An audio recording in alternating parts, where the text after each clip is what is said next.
In this video, we will look at how to use the full package of draft algorithms. Using the full draft package, you can get the probability of the object's truth at the output. If you analyze the scheme of operation of neural networks and the technology for finding patterns in statistical data, you will notice that the results of the full draft package and the neural network are similar.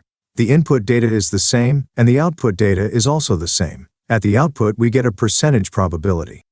Let's look at how this result is obtained. We see vertical lines that indicate where the object is located. The numbers show how many algorithms were used in this object. The probability is indicated above the numbers with the number of algorithms used. Let's look at what this probability means. This table provides information about the relationship between different values. The first line shows the number of algorithms that worked in the object. The number of objects that worked positively and negatively is shown below. We can see that there are 17 objects where only one algorithm worked, and only one of them worked positively, and 16 worked negatively. Then, in ascending order, the number of objects that worked positively and negatively for a given algorithm trigger is indicated. In this case, a package containing 3,855 draft algorithms was taken.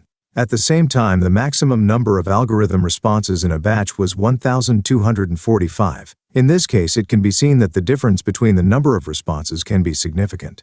There was one object in which 996 algorithms were triggered at once, and in the next case, the number of triggers was already 1,241. In other words, there were no objects in the statistical data that were supposed to work with 1,000 algorithms. It can be seen from the table that as the number of algorithms that worked in one object increases, the ratio of positively triggered objects to negative ones increases. As a result, if a sufficiently large number of algorithms worked in one object, there are no objects that would have worked negatively.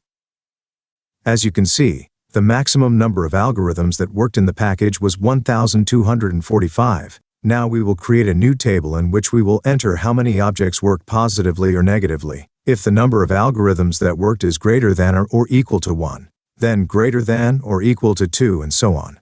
That is, sequentially with an offset of 1, we sum up the number of positive and negative objects. Below is a graph showing the number of algorithm operations along the abscissa axis and the probability along the ordinate axis. To clarify once again, if the number 1 is specified in the algorithm operation line, this means that positive objects where the number of triggered algorithms is greater than or equal to 1 are 112, and negative objects are 172. If the number 2 is specified, it is the sum of all objects where the number of successful algorithms is greater than or equal to 2. In this case, the graph is plotted until the probability reaches 100%. The table shows that with a further increase in the number of algorithm operations in an object, there are no negative objects left. Let's analyze this chart.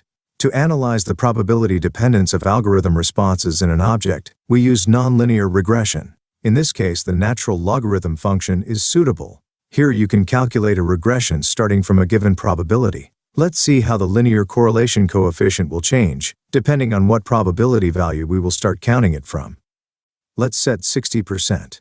As a result, we see a nonlinear regression graph represented by a red line. It is designed for the area from 60 to 100%.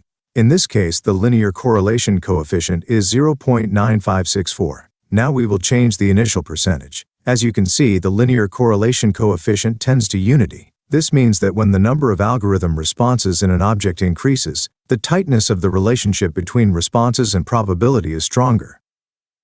Let's assume that we want a program in statistical data to work with a probability of 85%. So, using the nonlinear regression equation, we will calculate starting from how many positives the input will be made. Let's calculate the equation starting from 75%. When solving the equation, we got the value of positives minus 53.26. It is clear that this number cannot be fractional, so we round it up to the nearest integer. The actual probability value to be obtained is shown on the right. Now let's see how this works in practice. Let's check these results in our work. To do this, create a file containing the resulting equation and all the algorithms found. Let's move it to the program. We will indicate 85% in the program. We'll run it for the period when the statistics were collected. As you can see, the results are in line with expectations. Let's take another look at the chart and see how it works. When solving the nonlinear regression equation, we calculated that to get a probability of 85%, the number of algorithms that worked in the object must be at least 54. In other words, if more than 53 algorithms worked in the object, then the input is executed. At the output, we got a probability close to the one we set. Let's look at the nonlinear regression equation itself. In the equation, the coefficients a and b are constant for a given package of draft algorithms. X is the number of algorithms that worked in the object. Thus, by substituting all the values in the equation, we can calculate the probability for this object. So this technology can be applied as follows. The input is object parameters. Then, by checking these parameters using a set of algorithms, we determine how many algorithms worked in this object. After that, using the nonlinear regression equation, we calculate the probability for this object. In this video, we looked at another way to apply the algorithm package. In the following videos, we will continue to talk about interesting methods for using algorithms.